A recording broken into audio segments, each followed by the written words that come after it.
The theater sat at the edge of town like a forgotten promise. Its brick facade was weathered, its marquee lights flickering more often than not, and the sidewalk out front cracked in places where tree roots had pushed through over the years. Most people walked past without a second glance, especially on weeknights when nothing big was playing. But inside, even when the seats were empty and the stage dark, there was a kind of quiet hum, like the building remembered the music, the applause, the stories that had once filled its walls. It was just after midnight when he arrived, as he always did. A tall man, though slightly stooped from years of bending over mops and trash bins, wearing a faded navy work shirt with a name tag that had long since lost its letters to wear and tear. He carried a dented metal bucket in one hand and a mop in the other, its frayed strands dragging softly against the concrete steps. The night air was cool, carrying the scent of damp pavement and distant rain. He didn't rush. He never did. There was a rhythm to his movements, unhurried and precise, as if each motion had its own purpose beyond just getting the job done. Inside, the lobby was dimly lit by a single overhead bulb near the concession stand. Empty popcorn bags crunched underfoot, and a few stray programs lay scattered near the ticket booth. He picked them up one by one, folding each neatly before placing them in the recycling bin.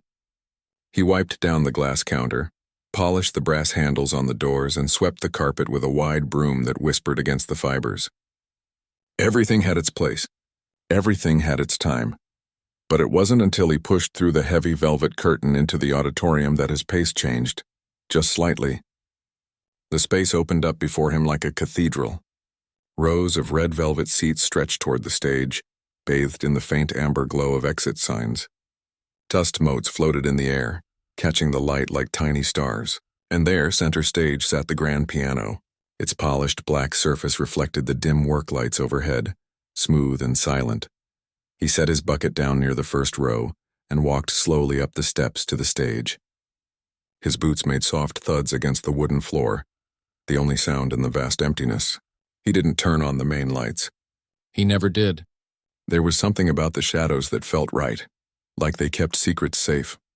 For a long moment, he just stood beside the piano, looking at it. Not like a piece of furniture to be cleaned, but like an old friend he hadn't seen in years. He ran his fingers along the edge of the lid, feeling the cool smoothness of the wood.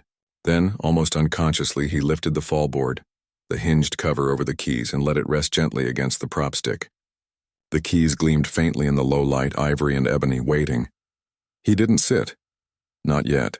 Instead, he reached into his pocket and pulled out a small worn cloth, soft cotton washed so many times it had gone thin. He began to wipe the piano's surface, starting at the music stand and moving slowly down the curve of the body. His touch was careful, respectful. He knew every scratch, every smudge, every spot where the finish had worn thin from years of use. This piano had played for touring musicians, local school recitals, even a few wedding proposals. It had seen joy and heartbreak, triumph and disappointment. And now in the quiet hours it belonged to him. He'd been coming here for 12 years. 12 years of mopping floors, emptying trash cans, scrubbing bathrooms, and dusting every surface until it shone. He never complained. Never asked for more. The job paid just enough to keep a roof over his head and food on the table, and that was enough. Or so he told himself. But the truth was, he hadn't always lived like this. There was a time, long ago, when his hands weren't meant for mops and rags. They were meant for keys, for chords and arpeggios, for crescendos that swelled like tides and melodies that could make strangers cry.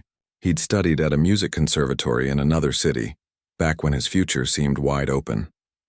He'd practiced for hours every day, fingers flying over the keyboard chasing perfection. Teachers had called him gifted. Peers had watched him with a mix of admiration and envy. He'd even performed in small concert halls wearing a suit that still hung in the back of his closet, untouched for decades. Then came the accident. A phone call in the middle of the night. A hospital room. A silence that never quite left him. After that, everything changed. The money ran out. The dreams got packed away like old photographs in a shoebox. He moved back to his hometown, took the first job he could find, and never spoke of music again, not to anyone. Yet here he was every night, drawn to this piano like a moth to a flame he wasn't supposed to touch. He finished polishing the surface and stepped back. The stage was clean now, swept, wiped, ready for tomorrow's rehearsal. But instead of heading back to his bucket, he sat. Just for a moment. The bench creaked softly under his weight. He placed his hands above the keys but didn't press down. He just hovered there, feeling the space between skin and ivory. Sometimes, in the deepest part of the night, he allowed himself to imagine, not playing, just imagining. The opening notes of a Chopin nocturne, the thunderous roll of a Beethoven sonata, the soaring lines of an operatic transcription that once brought an entire recital hall to its feet. He'd close his eyes and hear it all in his head, note for note, as clearly as if it were real. It was the only place he still felt whole. He glanced toward the wings, half expecting someone to appear, a security guard, a stagehand working late. But the theater was empty. Just him and the piano and the quiet. His right index finger drifted down and touched middle C. A single note rang out, pure and clear, echoing through the empty seats. It wasn't loud, but it filled the space like a voice finally speaking after years of silence. He held his breath, waiting for the sound to fade. When it did, he let out a slow exhale and stood up quickly, as if caught doing something he shouldn't. He closed the fallboard with a soft click, gave the piano one last pat like saying goodnight, and walked back down the steps. He picked up his bucket, wrung out the mop, and began mopping the aisles with the same steady rhythm as before. But something had shifted. The air felt different, lighter maybe, or maybe it was just him. Outside, the sky had begun to lighten at the edges. Dawn wasn't far off. Soon the city would wake up. Cars would start, coffee shops would open, people would rush to jobs they loved or tolerated. And he would slip away, back to his small apartment above the laundromat, where the only sound was the hum of dryers and the occasional clink of quarters in the washing machines. His apartment was sparse but clean. A narrow bed, a small table with 2 chairs, a hot plate in the corner, and a bookshelf filled not with novels but with sheet music, yellowed, dog-eared, some pages taped back together. He never played it. Not on any real instrument. But sometimes, late at night, he'd sit at the table and trace the notes with his finger, humming softly under his breath. It was the closest he allowed himself to come. He changed out of his work clothes, hung the shirt to dry, and sat on the edge of the bed. His hands rested in his lap, palms up. They were rough now, the skin thickened from years of labor, the knuckles slightly swollen. Not the hands of a pianist, people would say. But he knew better. Beneath the calluses, the muscle memory remained. The fingers still remembered how to curve, how to strike, how to sing. He thought about the piano again. About that single note. It had felt dangerous. Not because it was wrong, but because it was right. Too right. It reminded him of who he used to be and who he might still be if only he dared. But daring wasn't part of his life anymore. Daring had cost him too much. He lay back on the bed, staring at the ceiling. The laundromat below rumbled to life as the early shift started. The sound was familiar, comforting in its monotony. He closed his eyes, and for the first time in years, he didn't push the music away. He let it drift in, softly, gently, like a lullaby from another lifetime. And in that fragile space between sleep and waking, he played again. Not on a stage, not for an audience, but for himself. In his mind, his fingers flew across the keys, weaving notes into something beautiful, something true. No one heard it but him, and for now, that was enough. The sun rose slowly over the rooftops, painting the sky in pale gold. Somewhere in the distance, a bus rumbled down the street. A dog barked.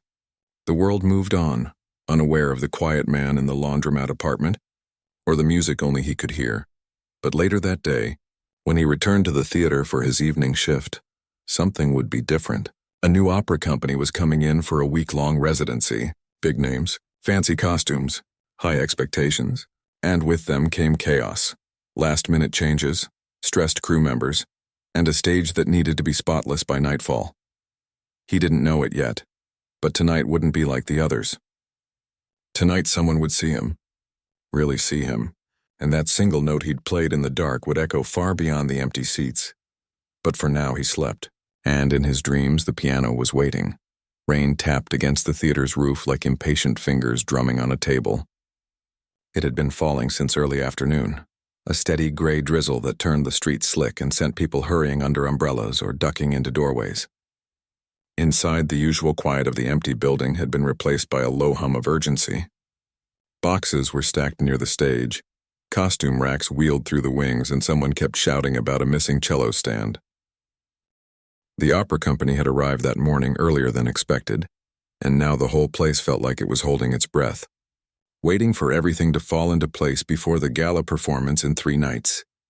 He came in through the back entrance as always, bucket in hand, rainwater dripping from the brim of his cap. No one noticed him. They never did.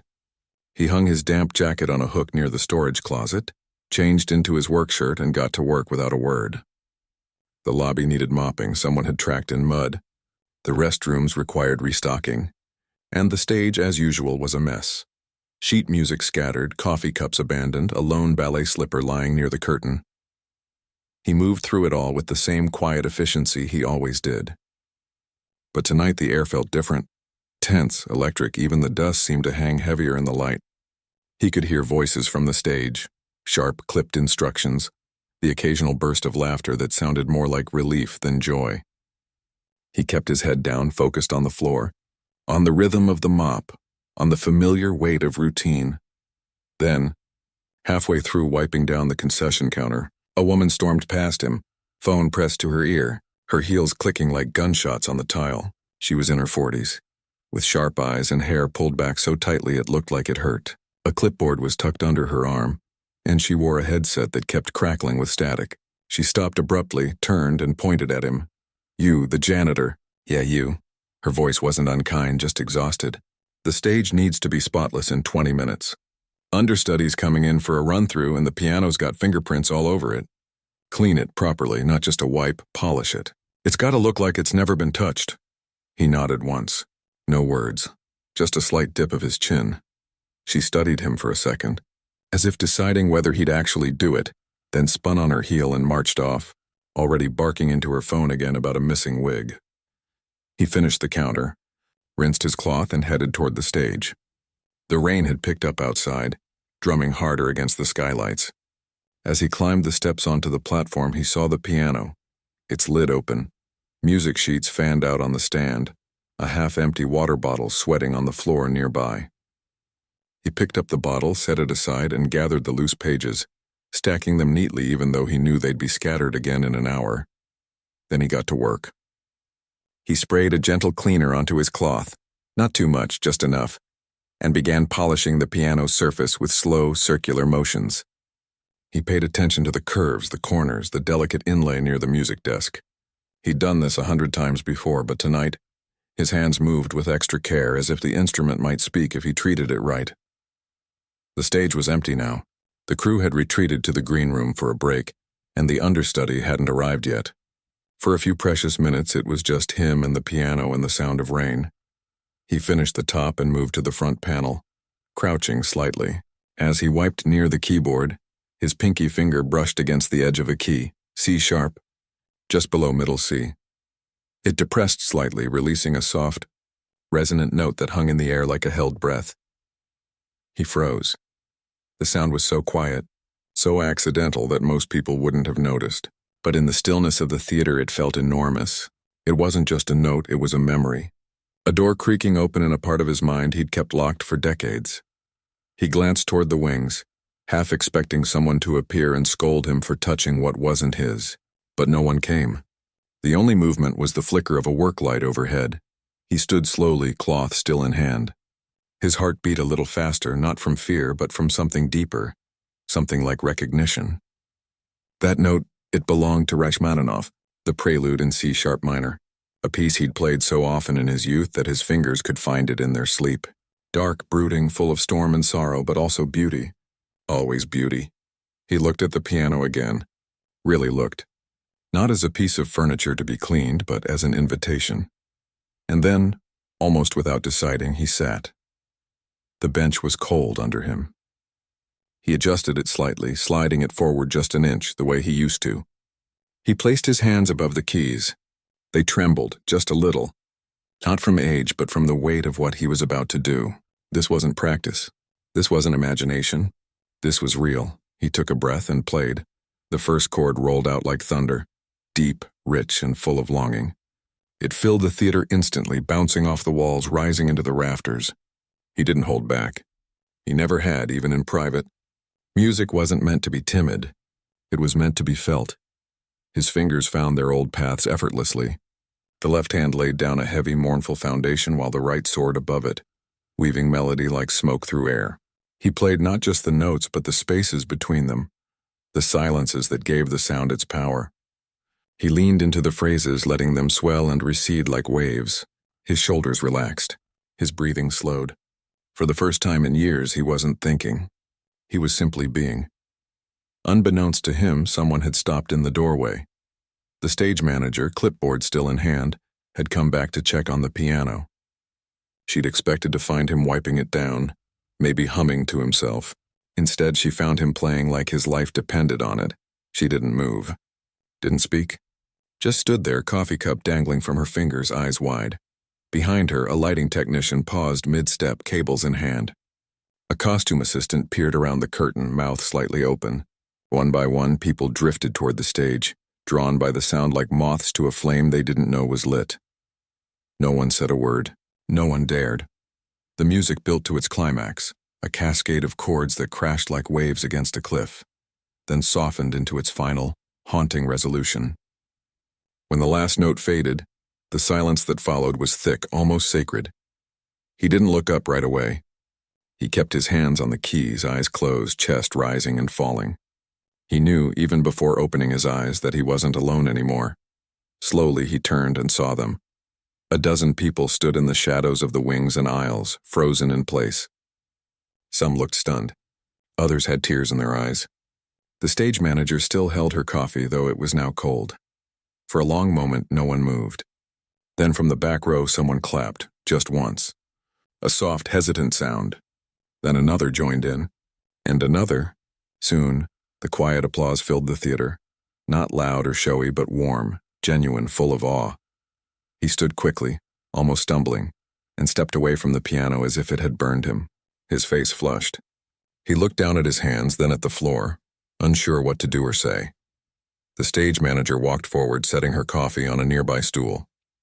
She didn't smile, but her voice was softer now, less sharp, more human. You play like that," she said slowly. "And you've been mopping floors this whole time?" He shook his head, not in denial, but in confusion. I just clean," he said quietly. His voice was rough from disuse, barely above a whisper. "Yeah," she said, glancing at the piano, then back at him.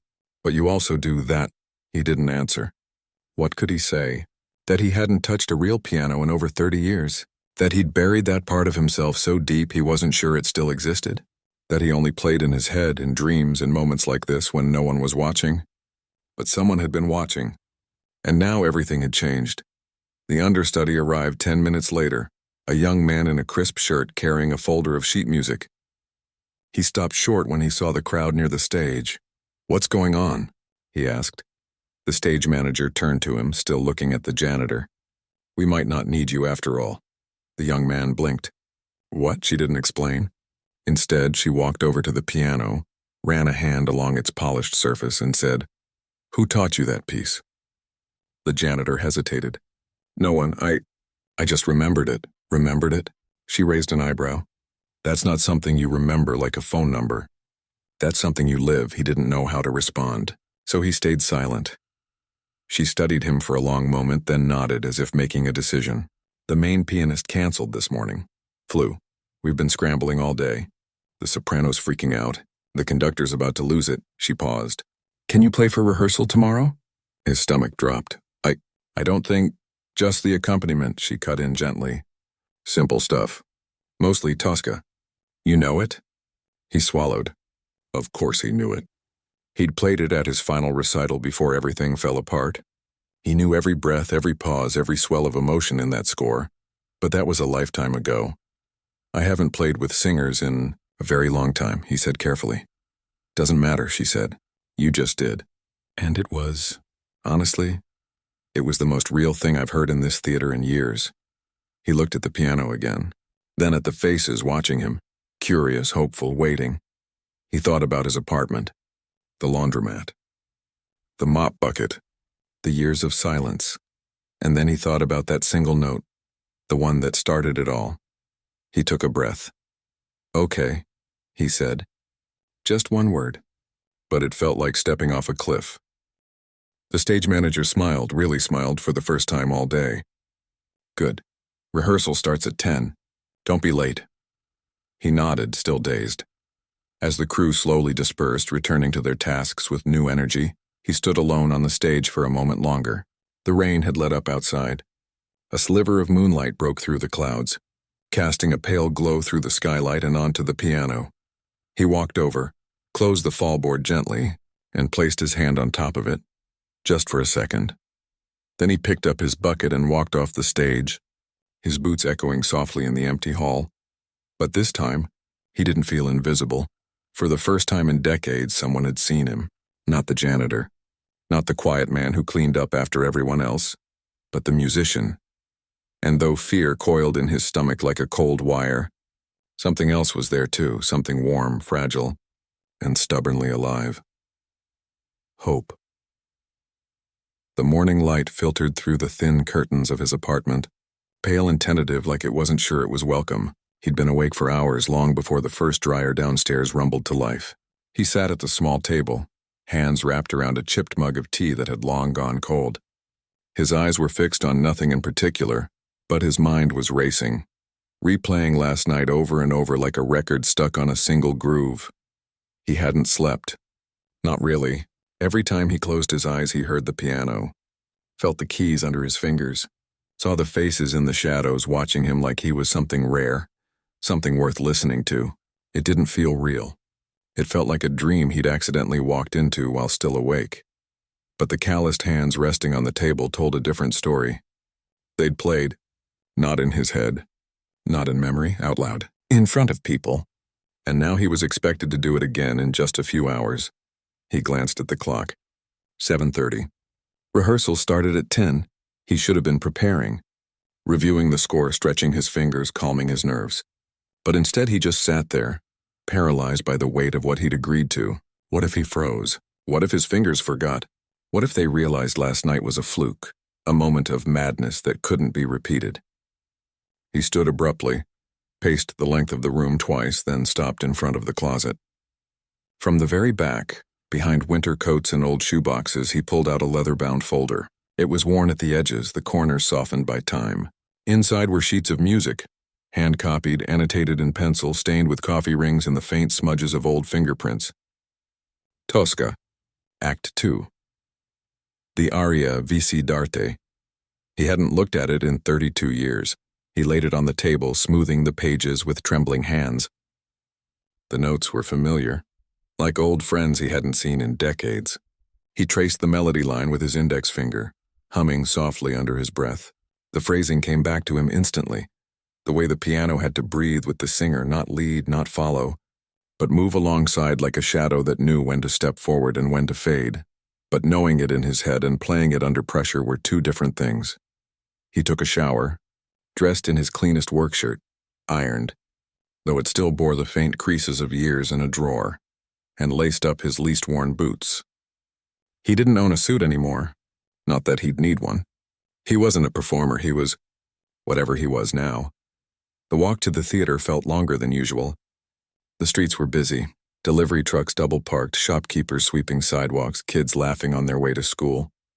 Life moved on, oblivious to the quiet storm inside him.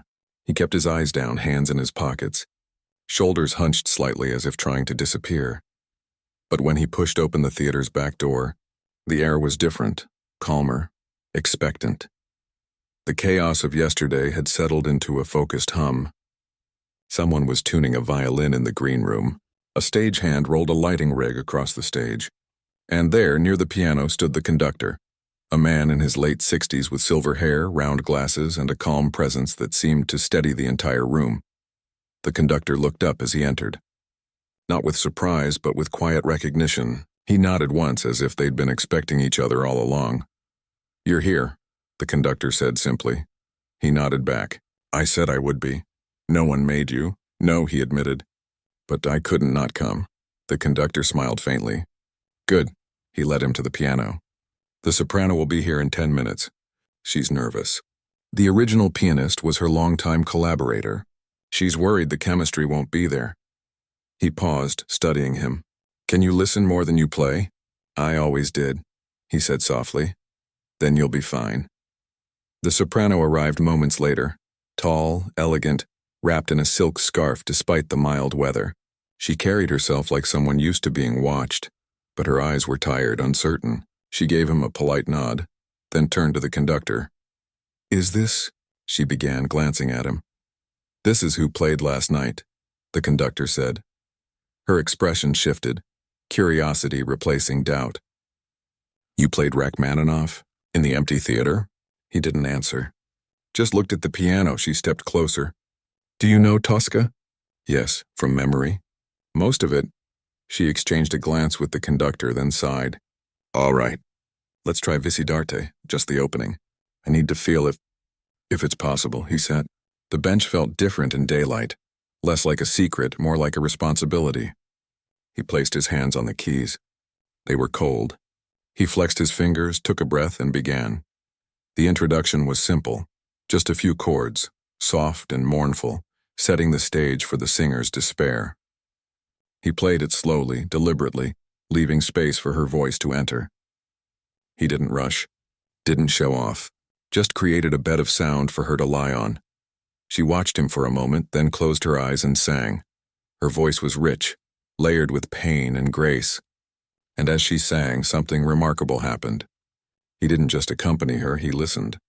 He adjusted the volume of his chords when her voice grew fragile. He held a note a fraction longer when she needed to catch her breath. He mirrored the emotion in her phrasing, not with flash, but with empathy. Halfway through the aria, she stopped. He stopped too. She opened her eyes, tears glistening. You're not just playing the notes, she said, voice thick. You're playing with me. He didn't know what to say, so he just nodded. She turned to the conductor. We're keeping him. The conductor didn't look surprised. I knew we would. Rehearsal continued for hours. Piece after piece, scene after scene. At first, the cast watched him with cautious curiosity. By lunchtime, they were leaning in, hanging on every chord. By mid-afternoon, they were joking with him, offering him coffee, asking about his favorite composers. He answered sparingly, but they didn't mind. They weren't interested in his past. They were captivated by what he was giving them now, and what he was giving them was trust. Not just in the music, but in each other. He played like he believed in them, and in return they began to believe in him.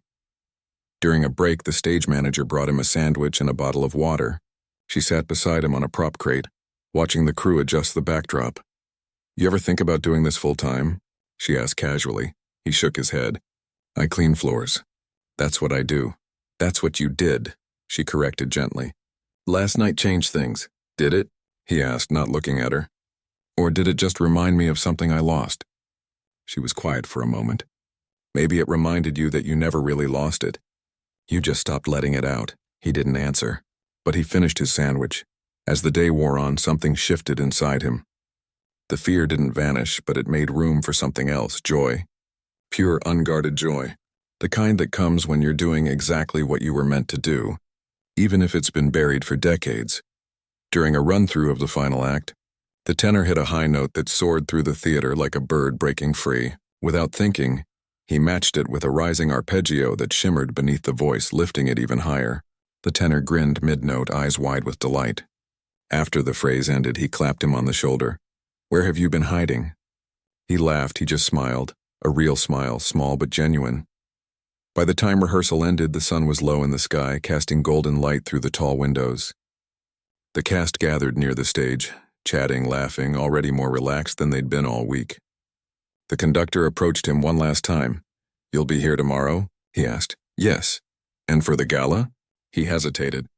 The thought of performing in front of a full house under bright lights with critics and donors and strangers watching, it made his stomach twist.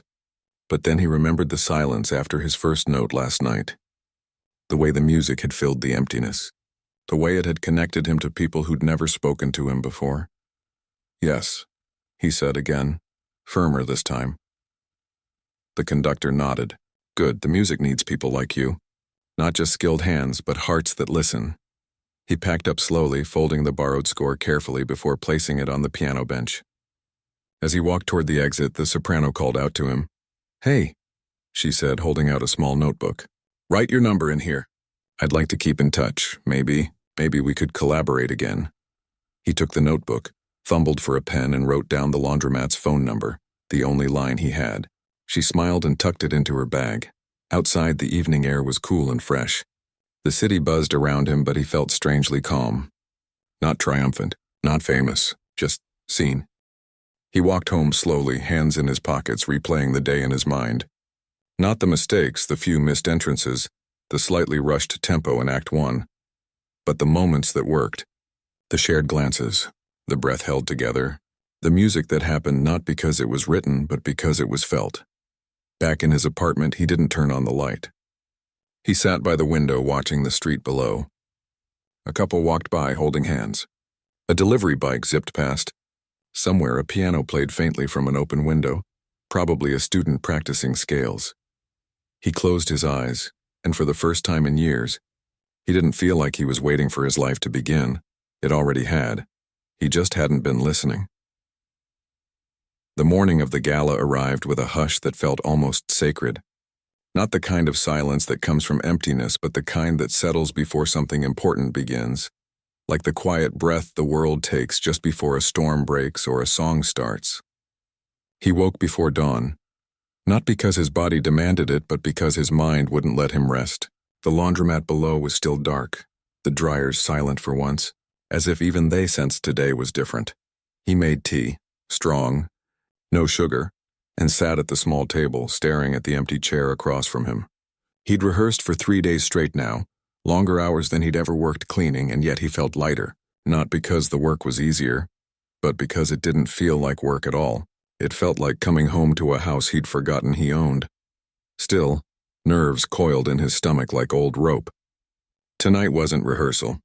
Tonight the seats would be full. Tonight people would pay to listen.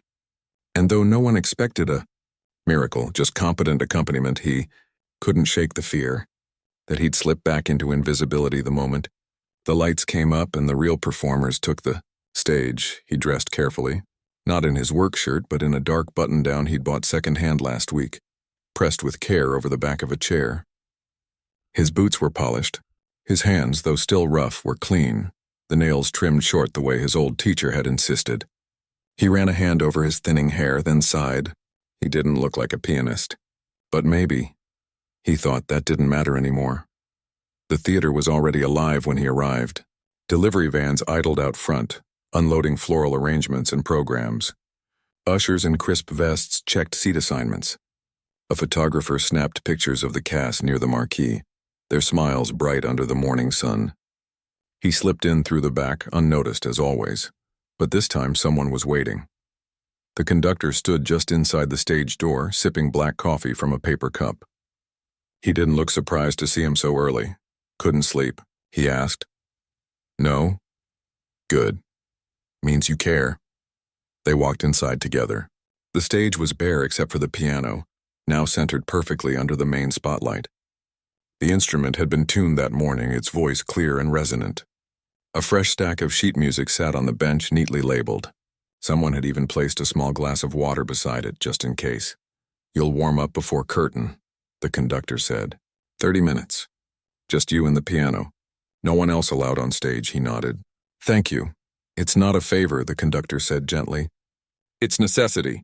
You need to find your center. And this place, it listens when you do. Rehearsal that day was light. Just a run-through of tricky transitions, a few last-minute adjustments to tempos. The cast moved with new confidence, their voices stronger, their timing sharper. They'd found their rhythm, and much of it, they knew, came from the quiet man at the piano who never spoke unless spoken to, but whose playing said everything. During a break, the soprano brought him a thermos of herbal tea. For your hands, she said, nodding at his fingers, which he'd been flexing unconsciously. My old accompanist used to say, cold hands steal the music. He accepted it with a quiet thank you and wrapped his palms around the warm metal. The tea smelled like mint and something earthy, chamomile maybe. He took a sip and felt the tension in his shoulders ease just a little. You're not nervous, are you? She asked, sitting beside him. I am, he admitted, but not for the reason you think. What reason, then? I'm not afraid of playing wrong notes, he said slowly. I'm afraid that after tonight, it'll all go back to how it was, like none of this happened. She was quiet for a moment. Then she reached out and touched his sleeve. Just briefly, a gesture of understanding, not pity. "People don't forget music like yours," she said. "Not really. Even if they walk away, it stays with them, like a whisper in their bones." He didn't know what to say to that, so he just nodded again. As evening fell, the theater transformed. The work lights dimmed, replaced by the warm glow of house lamps. The velvet curtains were brushed free of dust. Programs were stacked neatly in the lobby. Out front, cars began to arrive. Sleek sedans, vintage convertibles, even a few taxis dropping off elegantly dressed couples. The air buzzed with anticipation, the kind that only live performance can create. Backstage, the mood shifted. Nerves sharpened. Voices grew quieter. Rituals began. Vocal warm-ups in corners. Last-minute costume checks. Quiet prayers whispered under breath. He stayed near the piano, running through difficult passages in his mind, not with anxiety, but with focus. He wasn't trying to be perfect. He was trying to be present. At 7:45, the conductor found him. "Time to warm up," he said. The stage emptied. The curtain closed. The house lights dimmed, and for 30 minutes he was alone with the piano under a single pool of light. He didn't play anything showy. No Rachmaninoff, no virtuosic flourishes. Just scales, arpeggios, simple phrases from Tosca, played slowly, tenderly, like he was reacquainting himself with an old love. His fingers remembered everything, the weight of the keys, the resistance of the action, the way a soft pedal could blur sorrow into something bearable. And then, without planning to, he played the opening of the prelude in C-sharp minor again, the same piece from that rainy night. But this time it wasn't an accident. It was a promise. To himself. To the music. To everyone who would soon sit in those red velvet seats, hoping to feel something real. When the conductor returned, he didn't say a word. He just listened from the wings, arms crossed, eyes closed. When the last note faded, he opened his eyes and gave a single, slow nod. "Ready," he said. Curtain time was 8. The overture began with the orchestra in the pit, but as soon as the singers took the stage, he was there, hand steady, breath calm, heart open. The first act passed like a dream. He played not as a background presence, but as part of the story, supporting, guiding, sometimes even challenging the voices above him. The tenor glanced his way during a particularly intricate passage and grinned mid-phrase as if to say, "You're still with me?" And he was. By the second act, something extraordinary happened. The audience stopped watching the stage and started feeling it. You could hear it in the silence between lines, the way no one coughed, no one rustled programs, no one shifted in their seats. They were listening, not just to the words, but to the spaces between them, and in those spaces his piano lived. During Visidarte, the soprano's voice cracked, not from strain, but from raw emotion. And instead of covering it, he softened his chords even more, giving her room to break, to breathe, to be human. Tears glistened in the front row. Someone in the balcony let out a soft sob. He didn't notice any of it. He was too deep in the music, too locked in with the singer, too present in the shared act of creation.